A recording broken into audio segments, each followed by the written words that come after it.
নমস্কার। আজকে নিয়ে এসেছি আপনাদের সম্মুখে একটি অতিরিক্ত বশীকরণ, যে মন্ত্রের দ্বারাই আপনি অতিরিক্তভাবে যে কোনো স্ত্রীকে আপনি বশীকরণ করতে পারবেন। দুষ্ট স্ত্রী বা কপটতা বা দুষ্ট রমণী বলুন বা দুর্বীনতা বা যে কোনো কথা শুনে না, এরকম স্ত্রীকে আপনি খুব সহজেই বশীভূত করতে পারবেন। অতিরিক্ত বশীকরণ, এগুলো সব অতিরিক্ত বশীকরণ। 5টি অতিরিক্ত বশীকরণ আছে। এই বশীকরণগুলো এখন পর্যন্ত দেওয়া হয়নি, তার আজকে একটি দিছি। তো এটা আপনারা ভালো করে শিখুন, ভালো করে মুখস্থ করুন আর প্রয়োগ করার চেষ্টা করুন।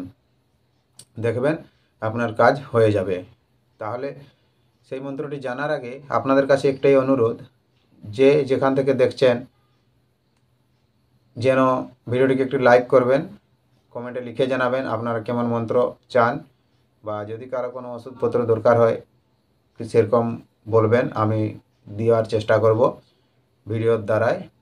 আর যে ভাইরা আমাকে কমেন্ট করেন বা ফোন করেন, বারবার বলেন এরকম সেরকম অনেক রকম কথা, তো ঠিক আছে, তাদের কথা কোনো খারাপ নয়, কিন্তু একটা জিনিস আপনাকে প্রথমে ভাবতে হবে, যে কোনো মন্ত্র প্রয়োগ করার আগে আপনাকে প্রয়োগ বিধি জানতে হবে বা তার নিয়ম জানতে হবে, কেমনভাবে করলে সেটা কাজ হয় আর আপনি করতে পারবেন কি না সেটাও জানতে হবে।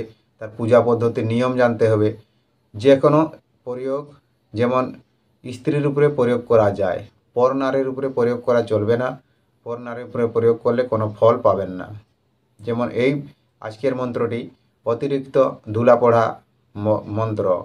এই ধুলা পড়ার দ্বারাই আপনি আপনার স্ত্রীকে, মানে যে কোনো স্ত্রী বললে আপনি যে কোনো লোকের স্ত্রীকে প্রয়োগ করলে হবে না, যে কোনো স্ত্রী মানে কপটতা, দুর্বীনতা, দুষ্ট এরকম স্ত্রী, অবাধ্য, বেবাধ্য এসব স্ত্রীকে আপনি বশীকরণ করতে পারবেন। তাই বলা হয়েছে যে কোনো স্ত্রীকে। আর আপনি ভাববেন অন্যের স্ত্রীকে করলে এটা কাজ হবে না, ঠিক আছে? তাহলে এই মন্ত্রটি আজকে যে বলবো, এটা নিয়ম বিধি কেমন আছে আগে জানুন, তারপরে এটি করবেন।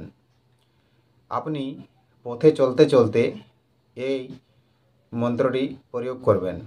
প্রথমে পথে চলতে চলতে এক মুঠা ধুলা নেবেন, এক মুঠা ধুলা নিলেন এবং এই মন্ত্রটি অভিমন্ত্রিত করবেন সেই ধুলার উপরে 7 বার।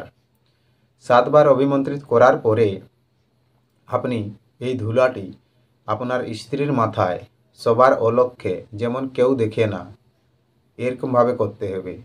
আপনি যখন হলেও করলে হবে না, যেমন কেউ দেখে না সেই সবার অলক্ষ্যে এই ধুলাটি তার মাথায় নিক্ষেপ করবেন। যে কোনো স্ত্রী স্বামীর অচিরেই বশীভূত হইয়া যাইবে, ঠিক আছে?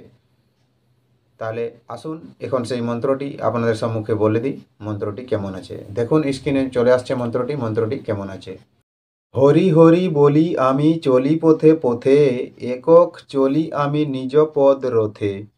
হরদত্ত রাম যায় পথ দিয়া তাই, পথ ছাড়ি সর্বজন দূরে নিল ঠাঁই। গান গাহি পথ চলি চণ্ডীর বরে, কামাখ্যা মা মনোবাঞ্ছা পূর্ণ করে। কামাখ্যা মায়ের কৃপায় বশ হইয়া, মন্ত্র পড়ি হাতে কিছু ধুলা লইয়া। মন্ত্রপুত করি ধুলা বলিবার বার, দুষ্ট প্রকৃতি স্ত্রী বসে আসুক আমার।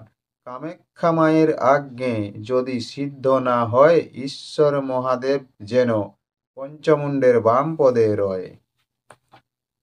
বন্ধু, এই যে মন্ত্রটি দেখলেন, এই মন্ত্রটি হলো অতিরিক্ত ধুলা পড়া দুষ্ট স্ত্রীকে বশীকরণ করার জন্য। আপনি যেমনভাবে নিয়ম বলা হলো সেরকমভাবে এটি করবেন, আর সেই নিয়মভাবে করলেই যে কোনো স্ত্রীকে আপনি বশীভূত করতে পারবেন। বন্ধু, ভিডিওটি যদি ভালো লেগে থাকে ভিডিওটিকে একটি লাইক অবশ্যই করবেন। চ্যানেলে যদি প্রথমবার এসে থাকেন চ্যানেলটিকে সাবস্ক্রাইব করে আমার পাশে থাকার চেষ্টা করবেন। আর বেল আইকনটি টিপে নোটিফিকেশনটি অন করে রাখবেন। তাহলে কি হবে, যখন যখন আমি ভিডিও আপলোড করব সর্বপ্রথম নোটিফিকেশনটি আপনি পাবেন। আর আপনি পেয়ে এর নিয়ম বিধি বা প্রয়োগ বিধি আপনি জানতে পারবেন, আর জেনে আপনি যে কোনো ছোটোখাটো কাজ করতে পারবেন, ঠিক আছে? তাহলে বন্ধু, ভিডিও আজকে এখানেই শেষ করলাম। ভিডিওটি যদি ভালো লেগে থাকে যেমনভাবে বললাম, লাইক করবেন, কমেন্ট করবেন, শেয়ার করবেন। নমস্কার, দেখা হবে আবার একটি নতুন ভিডিওতে। ততক্ষণ পর্যন্ত আপনি আপনার খেয়াল রাখবেন।